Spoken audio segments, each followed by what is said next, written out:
Dengan taufik dan hidayah Allah telah memberikan kita kesempatan dan kesehatan untuk berhadir di tempat ahli Eda dalam rangka mengikuti kegiatan Zikir Ratib Seribu atau disebut dengan Zikir Ratib Seribu yang insyaallah mudah-mudahan sedang menjadi rutinitas kita dalam mengadakan pesta-pesta, baik ini pesta sunat rasul maupun pesta perkawinan. Mudah-mudahan segala apa yang dihajatkan oleh ahli bait diijabah oleh Allah, amin ya rabbal alamin. Salawat salam sama-sama kita sampaikan kepada junjungan alam yakni Nabi Muhammad sallallahu alaihi wasallam yang telah menarik umatnya dari alam kebodohan, dibawanya kita kepada alam yang berilmu pengetahuan sebagaimana kita rasakan pada saat sekarang kita.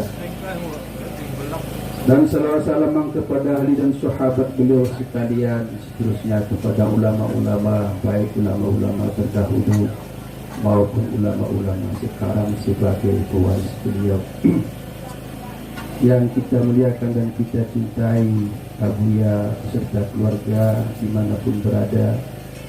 Dan begitu juga kepada masyayikh kita, guru-guru kita, sawa'unkan ahya wa amwatan. Semoga Allah selalu mencurahkan limpahan dan kasih sayangnya, mendapatkan keberkahan, Allah lapangkan segala kuburnya, amin ya rabbal alamin. Dan kami muliakan juga abu muda yang senantiasa selalu istiqamah untuk membimbing kita, untuk selalu mengajak kita agar hati kita dekat dengan Allah Subhanahu wa taala. Dan para ustaz kami, Pak Imam, Pak Bilal, Bapak Haji dan Ibu Hajah, dan Bapak Kepala Desa tentunya mewakili, dan seluruh perangkatnya yang dirahmati oleh Allah Subhanahu wa taala. Izinkan sedikit kami menyampaikan, mungkin dalam penyampaian makalah ataupun syarahan makalah Eda malah berkenan di hati para bapak-bapak jamaah sekalian, mohonlah tadi diberikan kemaafan.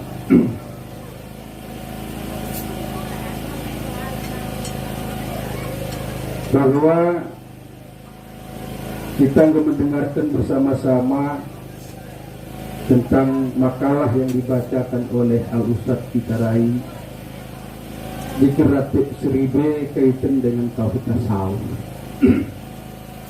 Jadi perlu kita pahami itu bahwa tauhid tasawuf Eda ataupun kesucian Eda mau dasar dalilnya adalah rukun agama yang ketiga, ihsan. Jadi ihsan ini adalah salah satu rukun agama inti daripada agama, sama dengan jasad dengan ruh. Jasad kita Eda jika tidak pakai ruh maka tidak dikira hidup. Begitulah agama. Agama yang kita miliki tiga: pertama Islam, kedua iman, ketiga ihsan. Jadi kita hanya Islam, yaitu mengerjakan segala apa yang diperintahkan oleh Allah melalui hukum-hukumnya, seperti hukum syarak.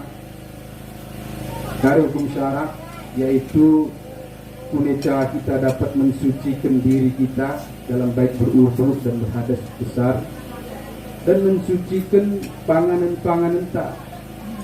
Contoh seperti mensucikan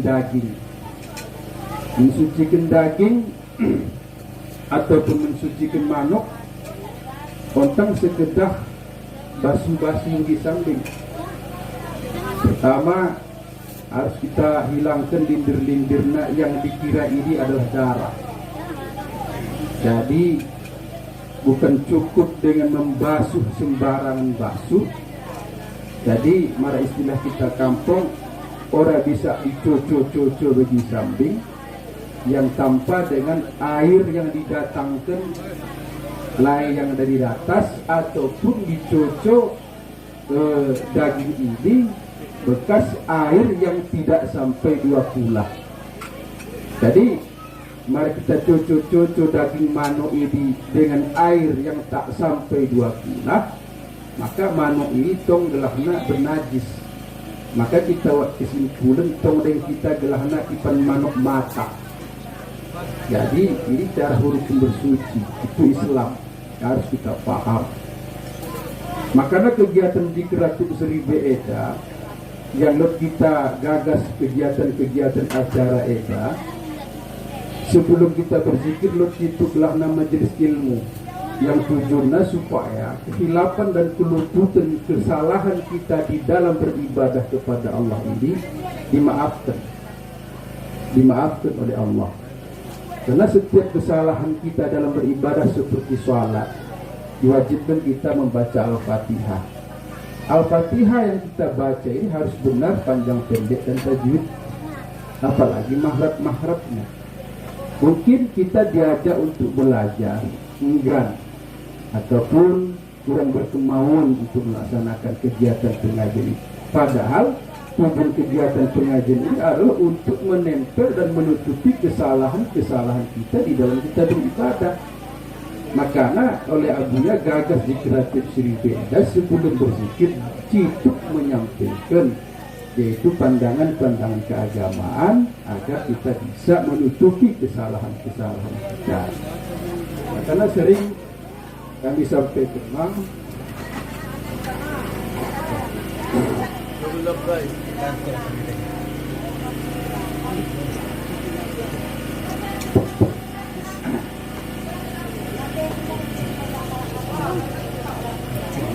Bismillah.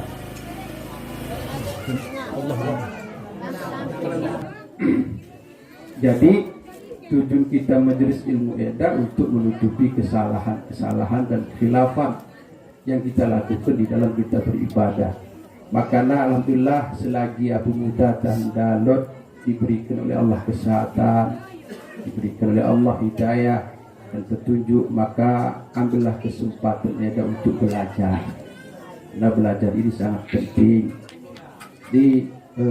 Mungkin dengan kita belajar nahan akan membawakan diri kita Eda untuk bertobat kepada Allah Subhanahu wa taala. Jemaah yang dirahmati Allah, maka alhamdulillah sedikit demi sedikit perjuangan di Keratuk Seribe Eda terus kita kembangkan. Maka kami di Hadena di Takal Pasir diadakan setiap malam Selasa di Keratuk Seribe. Alhamdulillah sebelum zikir kita adakan masjid pengajian. Jadi di antara salah satu jamaah ini bertanya, Pak Ustadz, kira-kira karim hukumna kita marah sholat Jumat tidak beriadah?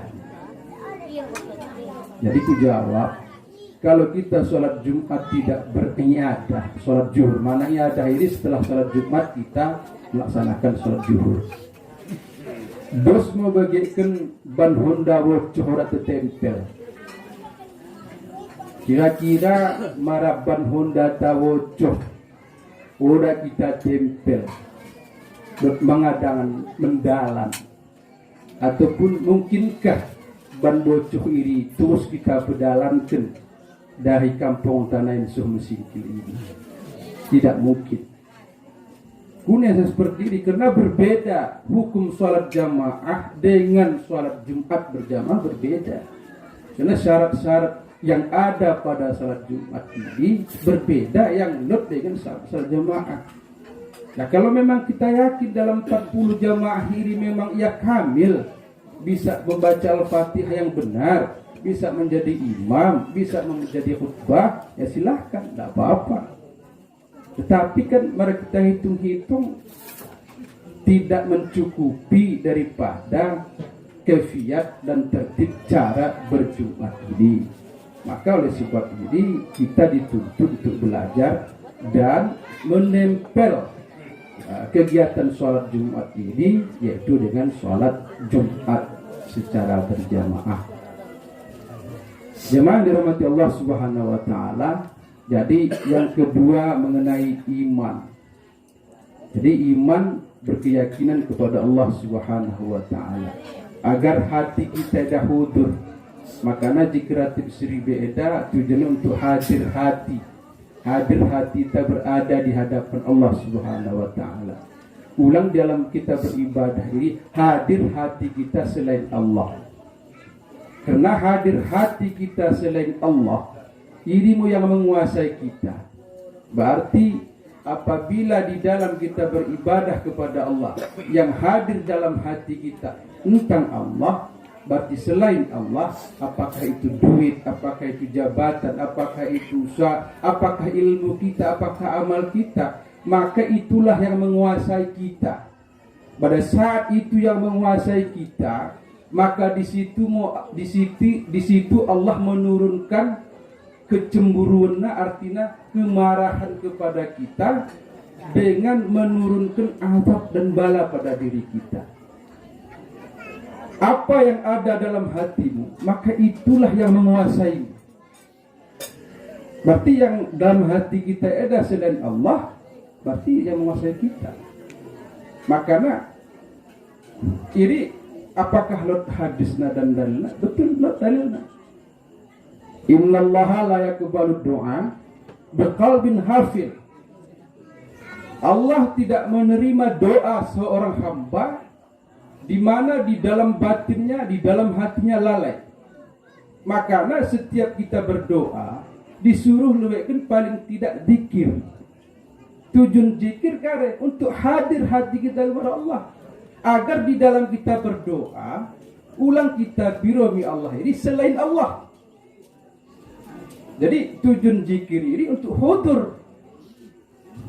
Jadi doa tadi hudur hati kepada Allah. Jadi makanya digoncang lewatkan setiap sebelum berdoa ini paling tidak zikir la ilaha illallah paling tidak 10 kali, 20 kali, berapa ikhlas, supaya tertanam dalam batin di Allah. Maka tatkala kita berdoa meminta doa kepada Allah, ulang terbayang kepada diri kita ini, di dalam hati kita ini, apa yang kita minta. Bahwa kita biro kepeng gue, supaya ulang terbayang dalam hati ini adalah kepeng gue, walaupun ini yang kita hajatkan. Ya, jadi tujuan zikir untuk bisa kita hudur hati kepada Allah Subhanahu wa taala, agar cahaya Allah itu masuk ke dalam batin kita. Ulang cahaya selain Allah. Makanya memang sangat dirugikan bagi kita semua agar kita dapat berlatih-latih. Terkadang yang masuk cahaya eda ataupun himmah kemauan ini tentang kemauan kita kepada Allah, sehingga eda menyebabkan hubbud dunya ra'su kulli khati'ah. Penyebab dan modal dasar kerusakan dan kehancuran ini adalah tertanamnya cinta dunia di dalam batin. Jadi eda mau pengikis, menghilangkan untuk melenser batin ini dari karatan-karatan selain Allah, maka kita disuruh untuk berzikir kuat-kuat, keras-keras, karena tipe dan makam kita berzikir eda masih tipe orang awam, karena kita tentang waliullah. Makanya Imam Ghazali menserupakan zikir kuat-kuat dan keras-keras ini sama seperti batu yang besar. Tumma kasat qulubakum kal hijarah bal asyaddukum. Hatimu itu lebih keras dan lebih keras daripada batu yang sangat besar. Batu yang besar tidak mungkin dipecahkan dengan maktal kerek dan sarakala. Jadi harus dipecahkan batu bulan ini dengan maktal bulan dan bersama-sama berjamaah-jamaah dan berkuat-kuat agar batu ini pecah, hancur. Begitu juga dengan hati kita yang berkaratan. Karena marah jika kita sarah-sarah sapu orang wadah ini, khosarinan ngek lo anak terganggu mengkonsentrasi karena tipe tentang tipe kalak yang wali-wali Allah ataupun orang-orang yang sudah wusul kepada Allah Subhanahu wa taala. Jadi eda mau tujuan zikir sama seperti eda dalam hadis ini. Makanya di dalam kita berpuasa ini disuruh memang puasa ini memang harus jalur suluk. Adakah hadisnya? Ada dalilnya. Ada dalil. Rasulullah SAW bersabda dalam satu hadisnya mengatakan, berapa banyak orang yang berpuasa. Puasa adalah ibadah. Berapa banyak orang yang berpuasa namun yang ia dapati hanya lapar dan dahaga. Berarti dari hadis ini bisa kita pahami, harus kita puasa tarekat untuk menjaga hati kita agar jangan melengong selain Allah. Berarti kalau tidak menjaga hati kita berpuasa melengong selain Allah, maka kita hanya dapat puasa lapar dan dahaga. Hikmah dan faedah daripada pahala puasa ini tidak kita dapat. Maka agar batin kita selalu hudur bersama Allah, agar batin kita dekat dengan Allah, maka oleh para ulama-ulama kita dituntut bagi kita untuk melaksanakan puasa suluk. Artinya kita puasa jalur suluk. Tidak akan mungkin kita perdapati batin itu dekat dengan Allah kalau tidak metode suluk. Tidak mungkin. Aku jaga hambing puasaku di sapo orang kudaloh, orang akan mungkin. Payah dan sulit kita perdapati. Makanya oleh para ulama-ulama sufi membuat kaifiat, membuat metode-metode, maka kita akan dibimbing dengan jalur suluk agar puasa kita ini mendapatkan puasa tarekat. Ini hadis, dalil yang sahih. Jadi tujuannya ini. Ya, mudah-mudahan dengan zikir yang kita lakukan maka oleh sebab ini memang Bapak Ibu yang dirahmati Allah, perjuangan kalimat la ilaha illallah ada rintangan dan tentangan yang harus kita hadapi. Sebagaimana makalah Abu Adai mengatakan, Lot senang dengan zikir ratib seribe, tapi tidak senang dengan tauhid tasawuf. Lot senang ya dengan tauhid tasawuf, tapi tidak senang dengan zikir ratib seribe. Lot kedua-duanya zikir ratib seribe mak ya senang, tauhid tasawuf mak ya senang. Benarkah itu? Benar. Ini yang sedang kami, yang kita alami dan kita hadapi pada saat sekarang ini.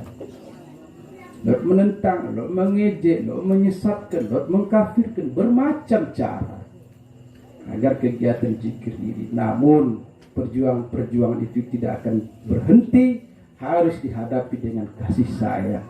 Kita berikan hikmah-hikmah, kita berikan penyampaian yang bijaksana, kita adakan silaturahmi, kita adakan tabayun, agar umat jangan kacau balau, jangan ada perselisihan antara kita, jangan ada di antara kita benci-membenci. Karena bila mana kebencian selalu tertanam di batin kita, maka kita tidak akan dapat memperoleh kebahagiaan. Tidak akan dapat. Sekaya apapun kita, apabila kebencian terus tertanam di dalam batin kita, kita tidak akan dapat memperoleh kebahagiaan. Jangan dirahmati Allah, mungkin yang dapat kami sampaikan. Mohon maaf bila ada kesalahan dan kekhilafan atas penyampaian kami. Terima kasih atas perhatiannya. Mudah-mudahan kita selalu dalam lindungan dan rahmat kasih sayang Allah, mendapat kelimpahan-limpahannya, dan kita hendaknya minta kepada Allah, berdoa kepada Allah semoga kita dapat husnul khatimah dalam menghadapi ajal kita nanti. Amin ya rabbal alamin. Maka kita minta kepada Abu Muda untuk membimbing zikir berbeda. Semoga apa yang dihajatkan oleh Alifin dan kita semua dijabah oleh Allah ya rabbal alamin.